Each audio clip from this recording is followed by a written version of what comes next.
So, where the hell is Joe Wilson, aka Camilla Luddington?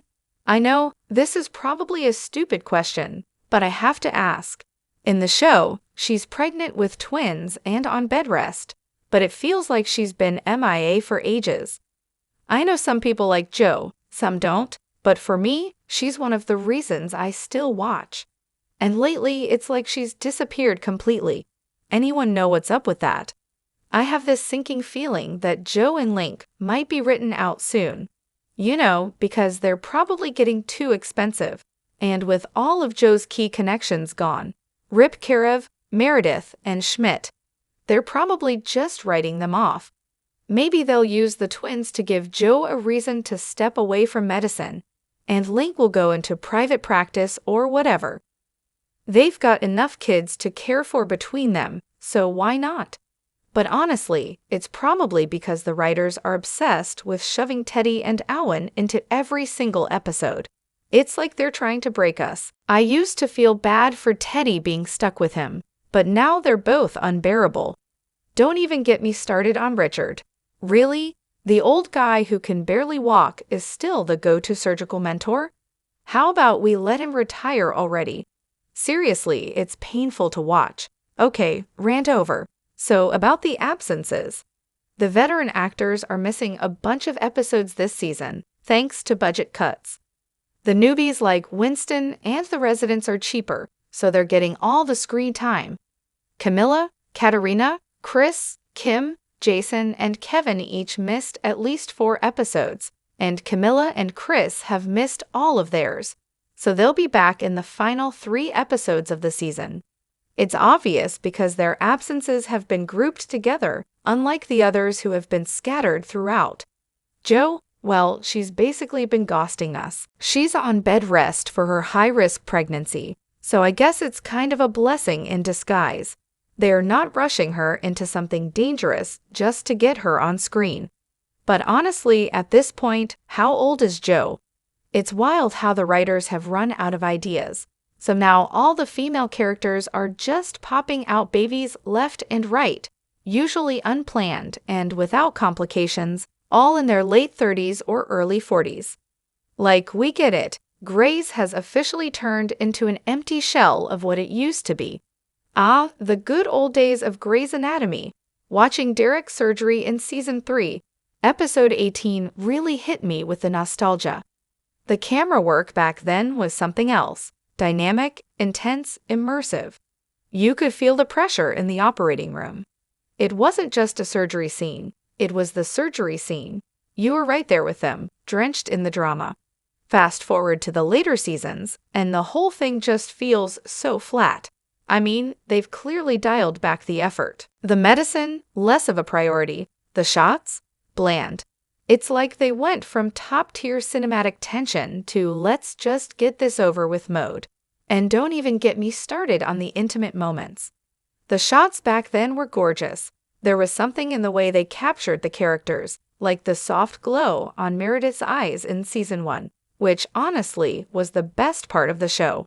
Now, well, it feels more like someone slapped a green screen in there, handed a surgeon an iPad, and called it a day. It's that lifeless. Oh, and continuity errors? Yep, they're everywhere now. The filming style, the quality, it's inconsistent. The audio's also gone downhill, and all those voiceovers. Don't even get me started. It feels like they gave up on syncing everything properly, and now it sounds like they just hit record and hoped for the best. It's like they forgot what made the early seasons great. Unpopular opinion. Lexa Gray? Absolutely annoying. Seriously, I don't get why everyone's fawning over her like she's some adorable, doe-eyed intern. The whole time I'm watching, I'm like, why? I mean, did she seriously think Meredith would just drop everything and give her a hug? Like, what was that about? Meredith owed her nothing. Especially not after that cringeworthy bathroom monologue where Lexi said, "I forgive you for not living up to the expectations of my fantasy of a big sister." Girl, please. If that wasn't the most self-indulgent thing I've ever heard. She started off annoying, sure, but then I thought, maybe she'll grow. And she did, until the writers completely butchered her character by making her entire arc revolve around Mark. Like, what happened to the potential for Lexi to be a badass neurosurgeon? Instead, they just turned her into Mark's love interest. That was it. Such a waste. And don't even get me started on the liver scene. When Lexi practically begged Meredith to give up a piece of her liver, I lost it. What was that? Lexi's whole character felt entitled, demanding Meredith's time when she knew damn well how their dad treated her. She came off as childish, selfish, and totally out of touch.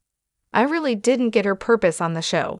She felt like she expected Meredith to make up for years of abandonment.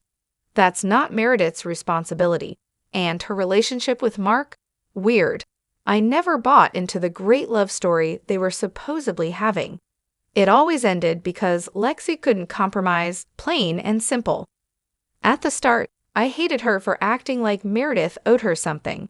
But eventually, she kind of grew on me, probably because, let's be real, pretty privilege. She's cute, I get it. But still, I'll stand by it. I never saw her as this tragic, misunderstood character.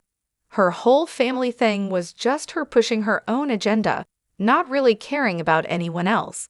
And that big sister speech, total fantasy. Meredith never set that up, so why should she have to play along? You're definitely not alone in your feelings toward April. A lot of people share your frustration with her relationship with Jackson, especially during the early seasons of their marriage. Her my way or the highway approach is definitely a tough trait to watch. It's one of those things where you can appreciate the character's growth and complexity, and Sarah Drew's performance, but still find April tough to root for in certain moments. It seems like her storyline in season 14 really helps redeem her in a lot of people's eyes, though. Do you think you'll come around to her more by the time you finish the show, or are you too over it at this point? Maggie is just unbearable. I'm stuck in seasons 18 to 19, and honestly, every time I see her on screen, I can't help but roll my eyes. The way she and Winston fight?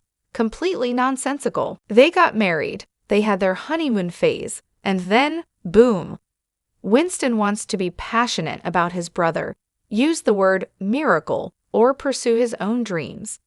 Maggie freaks out like she's about to burst into flames, mumbling something about data and logic. And then she's packing her bags to go live with Amelia. I mean, sure, she's just being a rational, logical person, right? Not. Back in the earlier seasons, I couldn't stand Maggie and Amelia, but at least Amelia's grown a little. Maggie, though, she's like a broken record, constantly fighting with Winston for the most ridiculous reasons, all while Gray's gone and left them with unnecessary drama. It's like the writers just want to keep couples fighting so they can drag this thing out longer. And let's talk about how their relationship feels like the dog chasing a car. It's all grand gestures and infatuation. But when you peel it back, there's zero substance. Winston's caught up in this puppy love phase, and Maggie, well, Maggie's doing Maggie things. I can't help but compare this to Christina and Burke, though I know their relationship was different. Christina definitely idolized Burke, and the whole I'm teaching you and you're learning from me dynamic was there. If Altman had been a guy, or if Christina wasn't straight, I swear she would have fallen right into the same idolizing cycle with her. And Winston? He's got the same thing going with Maggie. She's this amazing surgeon, and he's all starry-eyed. But surprise, surprise, living with her as a partner? Not quite the same thing, huh? And here's the kicker. I never hated Maggie until I saw how she treated Winston. The dude was ready to change his specialty to make their relationship work, and she calls him weak and says she has no respect for him. Oh, really? That's the guy you have no respect for? The one who literally put everything on the line for you? Meanwhile, she's out there chasing after guys she has zero real connection with. This makes so much sense, right? Anyway, I like Winston. I really do. I hope he gets some solid character development, and we get to see more of who he really is. He deserves better than this nonsense. So here I am, watching season 13 for the first time, And Minnick comes in with her brilliant philosophy on teaching residents. Just throw them in the pool, like my mom did to me. Yes, you heard that right. Her big idea is to recreate the traumatizing sink or swim method she supposedly survived as a child, because that's apparently the best way to learn. Oh, and she justifies it by saying it worked for her, so it should work for everyone else. Well, if we're going with that logic, maybe we should all just start holding our breath underwater until we accidentally figure out how to breathe, right? The thing is, by the time season 13 aired, this method was already pretty much universally agreed upon as the worst way to teach kids how to swim. So naturally, it's supposed to be somehow useful for residents learning surgery? Yeah, no. The attendings are spot on when they say not everything is transferable. There are some things residents just shouldn't be doing, like that whole face sliced by hockey puck incident. Or look at Edward's first solo surgery. There's a reason why it didn't go perfectly. Not everything is a learning experience if the mistakes are avoidable in the first place. Now, I'll admit, there's some truth in how Minnick teaches. As an AF tech, not us, but I know the drill. I've found that doing the work myself actually helps me learn faster than just watching my mentor. But there are limits, okay? Some things are better left to the expert until I'm ready. It all depends on the case and how the attending or resident is handling it. You can't just throw people into situations that could go sideways with no real support. And then there's Stephanie's first solo surgery, that scene. Yeah, it's pretty clear that what happened could have happened to any surgeon, even if they were fully experienced. The point is, it wasn't like Stephanie was completely alone in the OR. 2 attendings were right there, and Arizona, the chief of PEDS, was also on hand. And she still didn't notice what was happening until it was too late. So the whole blame Stephanie narrative. Yeah, not as clear-cut as Minnick makes it out to be. The real kicker? This episode was also a learning experience for Minnick herself. After all, she'd never had to deal with the death of a child patient before.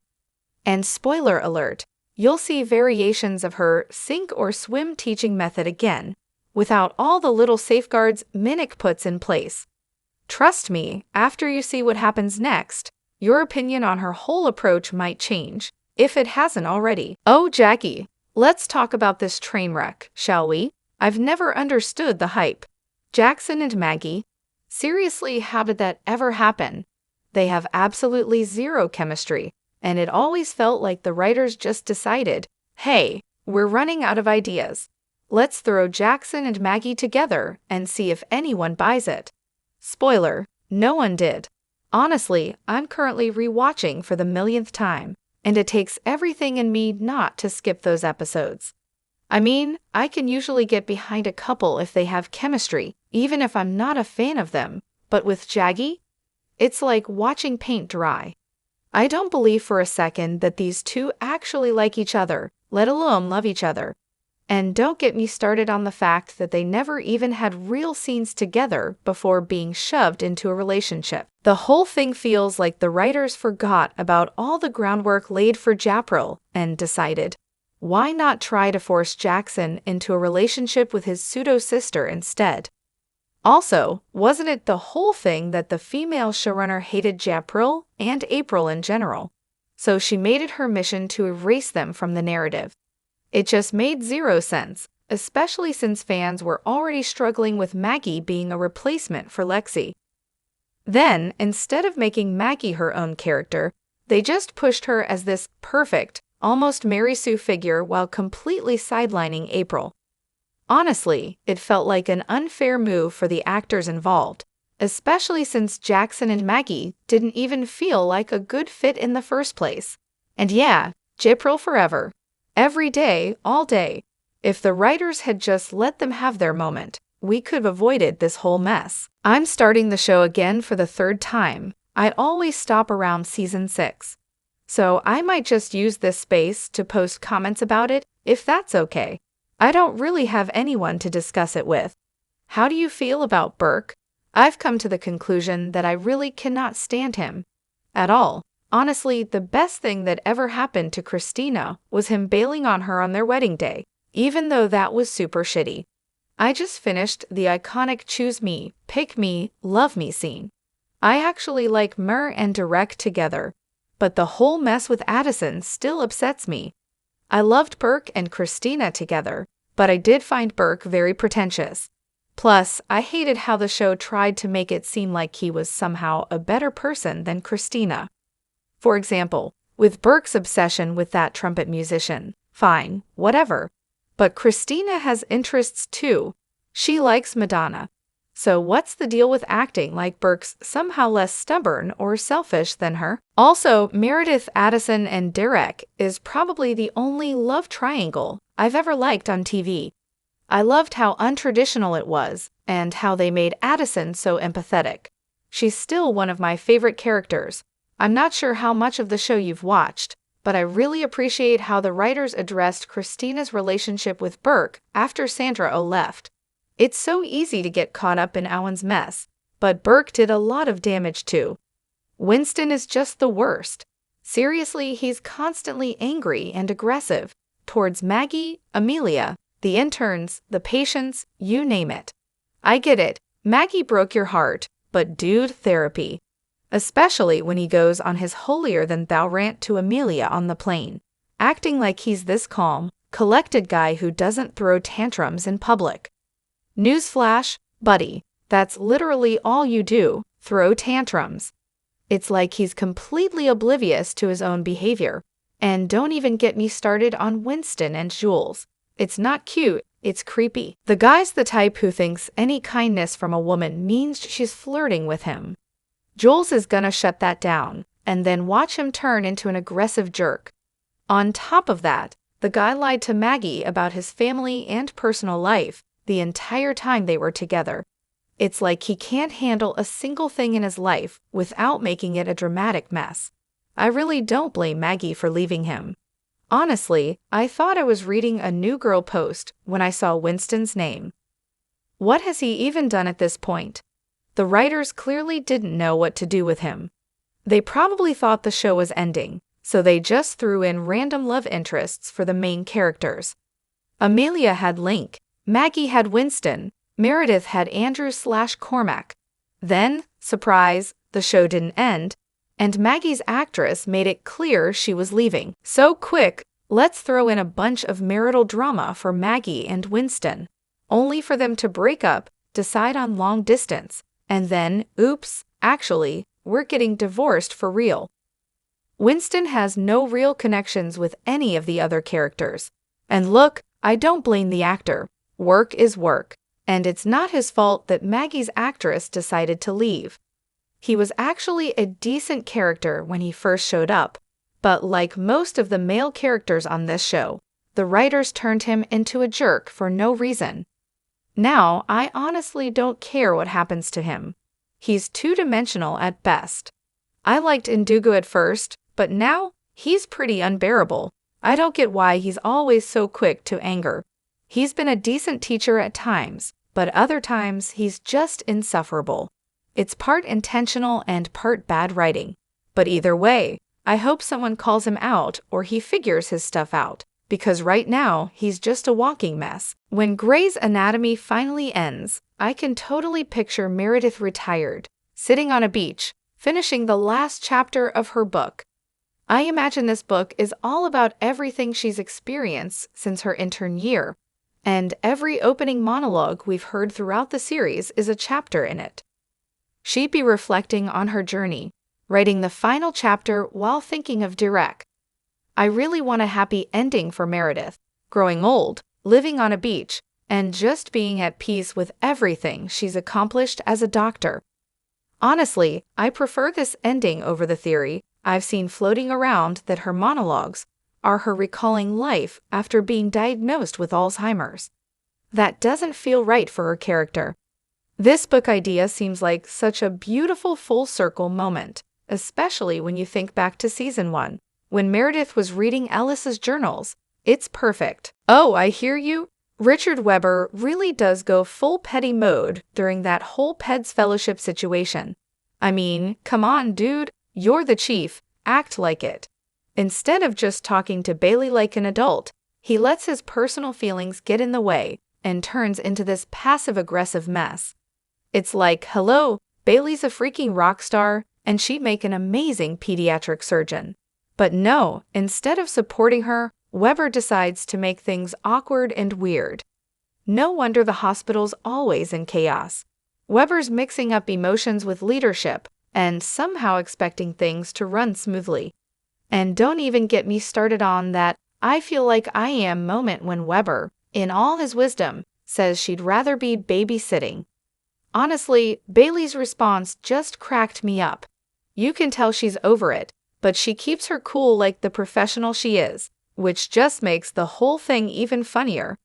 Bailey is everything. No wonder we all love her so much.